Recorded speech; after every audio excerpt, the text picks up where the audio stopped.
Hello everyone, this is SMA Watts, and we are going to play some Modern later today, and we're going to give our friendly fish a little bit of a break, because I've been playing them pretty much since late November. And we're going to try some Death and Taxes out. Death and Taxes has been putting some numbers up on the dailies. I took one of those decks as a framework to work from, and this is after some shifts, some changes, and some card choice differences for the local meta. And by local meta, I mean the player ran meta. This is what we're going to be using. Now, there is one card in this deck that I would have is not my first choice for what I would like. I would rather have something else there. That is Sword of Fire and Ice should be Sword of War and Peace. Just right off the bat, I'm going to say that. My swords are Sword 2 and 3, not Sword 1 and 2.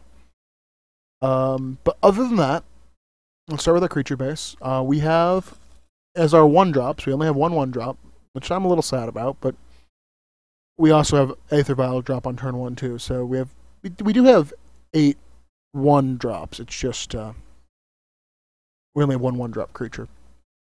And Dryad Militant has the advantage. It's a Savannah Lion that also happens to turn off Snapcaster Mage and turn off Storm, because any instants or sorceries that go into the graveyard from anywhere are then removed from game. So Snapcaster Mage has nothing to do, and Storm can't build up for its Pyromancer's Ascensions. So early good pressure, and happens to also have some extra bonus. Alright, then we have Phyrexian Revokers. The Revoker, I don't really need. Yeah, Revoker is a good 2-mana, 2-power body that also happens to shut down a card you name.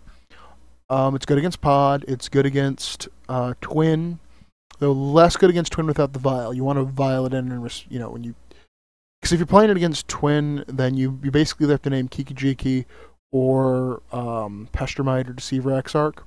So there's 3 things you have to name, and it's just a little awkward. But it's still good. It can also just shut off value cards. You can turn off various, like,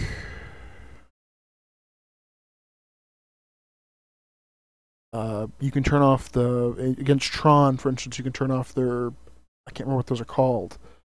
The guild mana accelerators they run, the signets. You can turn off signets. You can turn off swords. You can turn off any piece of equipment. You can turn off chrome boxes. There are a lot of interactions you can do with the Revoker. Next we have the Allstar, the Arbiter. Arbiter is probably the creature we're going to be happiest to see in our opening hand. There are so many search effects in Modern that being able to cause your opponent to have to pay for them can be a huge game. The number one things being fetch lands. Like, it's one of the reasons why he's better with Æther Vial. If your opponent goes to crack a fetch and you can Æther Vial a Leonin Arbiter in response, that is huge. He also is good against Pod. You can, in response to them activating Pod, you Æther Vial in the Arbiter. They don't get to find their creature. He makes Pod functionally just cost a bunch more if they do want to search. He's huge game against Scape Shift, because their mana ramp requires them paying 4 mana to ramp. That's not going to work most of the time. So he's good against them. Thalia is sort of the other side of that coin. Like, he makes it harder for them to get mana. Thalia makes them have to have more mana. Thalia is also good against all of the non-creature decks that you can just slow them down that turn. It can be huge. Thalia's more often than not is probably just going to die, to be honest. She's going to be the number 1 target. She lightning rods really well, but that's sort of her job. She's going to be the first. She's going to eat that first lightning bolt for you. Serra's Avenger. This is probably the creature I'm the most shaky on in the deck. Like, it's good. I mean, with Æther Vial, you can get it in on turn 3 instead of turn 4. And it's a 3/3 flying vigilance, which is an excellent body. It's good pressure. It's amazing with a sword. Like, it carries a sword so well. But, I'm not really totally sold on... Like, obviously, casting a sword on turn 3, Æther Vialing her in at the end of your opponent's turn, gearing her up with the sword and swinging in with the 5/5. So you're hitting for like 7 with the Sword of Fire and Ice, or gaining 3 and returning creatures is amazing, but there are other things. Like, the other consideration is that she doesn't really get active till turn 4 or 5, and Modern, there's a lot of games that are going to be decided by the time Serra's Avenger really starts being a factor. She just feels that little bit too slow. Aven Mindcensor. This is Leonin Arbiter 5/8. It has native flash, which means you can always use it. Functionally, it's a white stone rain against decks that play fetch lands. It can also disrupt pod. It happens to also be a 2-power in the air, which matters because there are not a ton of flyers in the format. Well, there are a ton of legal flyers. People don't play a ton of them. Kitchen Finks, life gain, trades in combat, 3/2 body, 3-power body for 3 mana. Generally, you'll notice that most of our creatures are at least have power equal to their mana cost till we get to that 4 range, and then they're just amazing anyways. Just good, solid anti-aggro card. Helps us win the race against a lot of the other aggressive decks, because you can usually trade them. You can usually eat a creature with the Kitchen Finks and gain 4 life out of the Finks, which functionally you deny them a creature and maybe 2 and an attack step. It can be kind of huge. Flickerwisp. Flickerwisp interacts with the Kitchen Finks really well in that you can throw the Finks into something. It dies, comes back as a 2/1. You Flickerwisp. It removes the counter.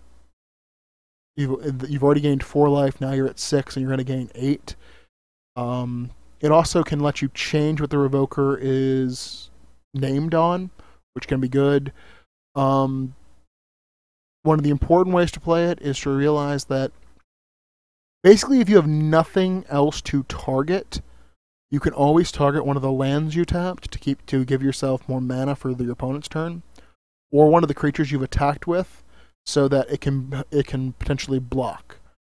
But it can also target your opponent's things.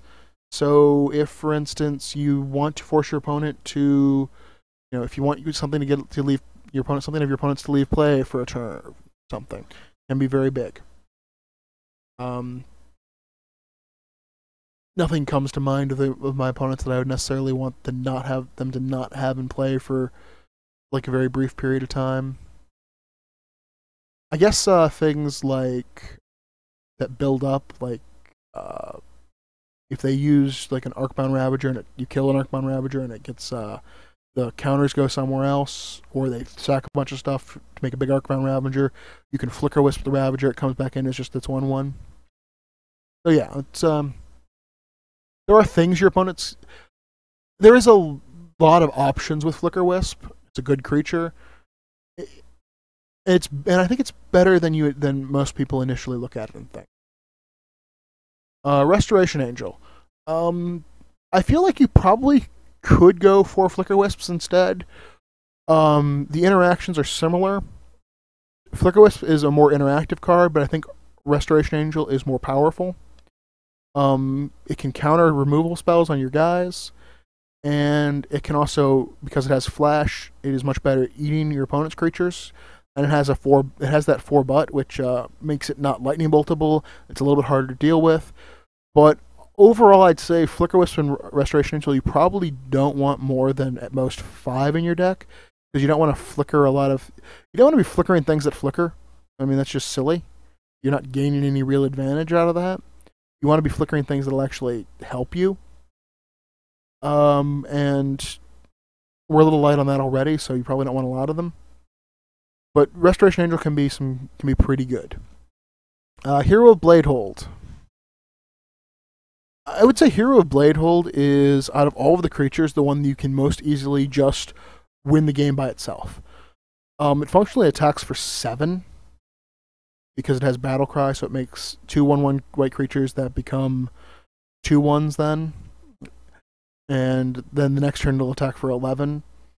So it's like a 2-turn clock. Alright, now that's the top of our curve for creatures. Now for spells. We are running 4 Path to Exiles. Path to Exile is, out of the removal spells in Modern, you can make an argument that the 4 best are Lightning Bolt, Dismember, Path to Exile, and Abrupt Decay. I would say Path is better than Dismember off the bat, because it doesn't cost 4 life and it removes a creature from game.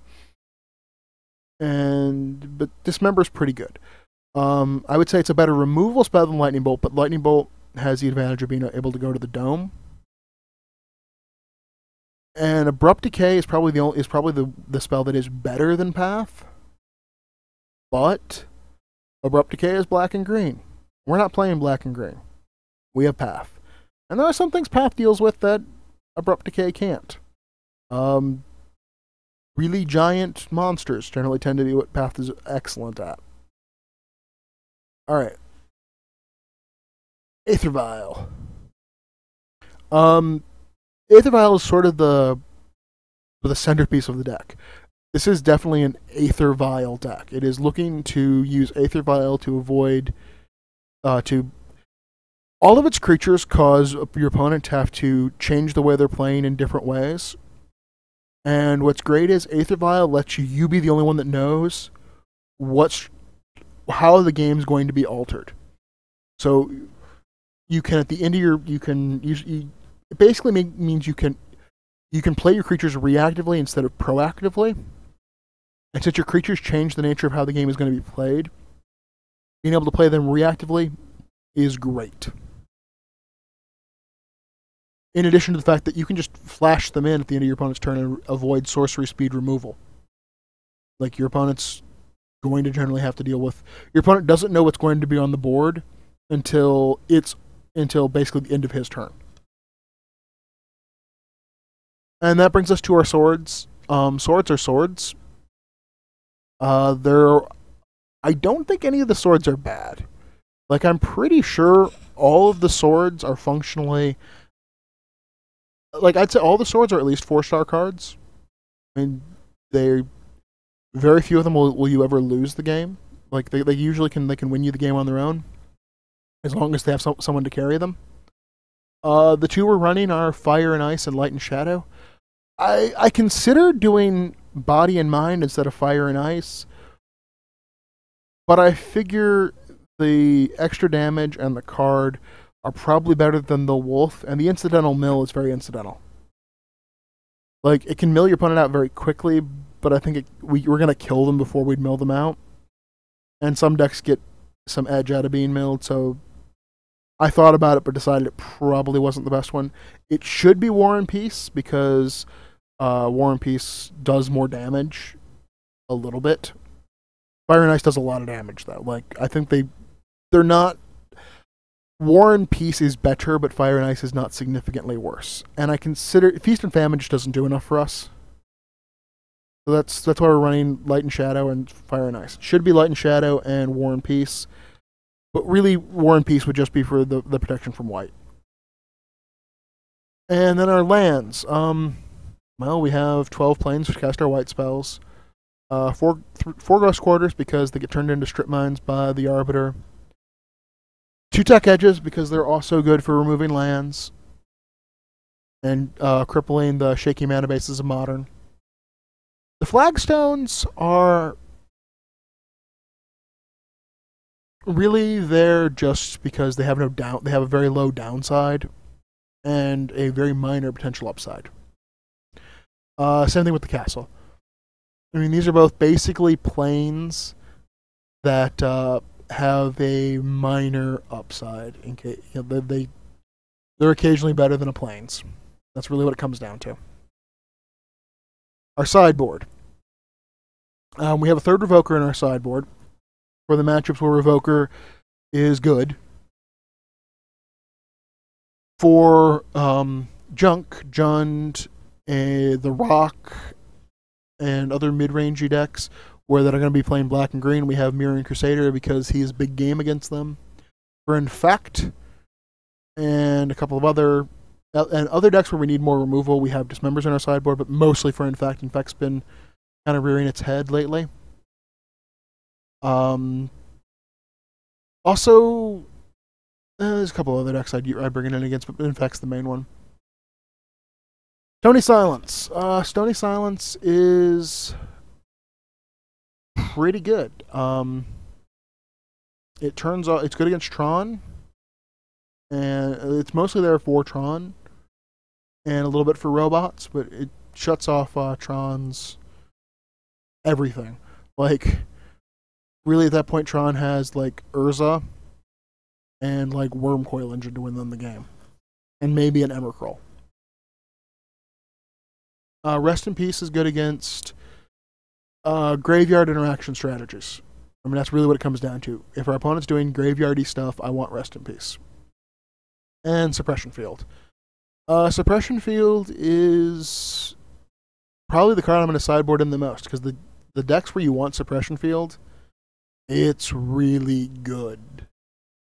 Like, the amount of things that you just, when you realize how many activated abilities there are. I mean, fetch lands are activated abilities. Technically speaking, if you drop a Suppression Field on turn 2, your opponent has fetch lands in their hand. They have to start realizing their fetch lands are going to cost them their entire turn to crack. It turns off, like, the pod deck's win conditions. They're infinite engines they run. Suppression Field forces them to play the mid-range creature advantage game that is a lot more fair. It stops Splinter Twin. It even messes with Living In's Cyclings. Like, it interacts with a lot of spells. The reason we're not running them in the main deck is actually very simple. They're really bad against decks that don't have activated abilities. Like, if they don't play Planeswalkers, if they don't play fetch lands, like Mono Red Burn doesn't care.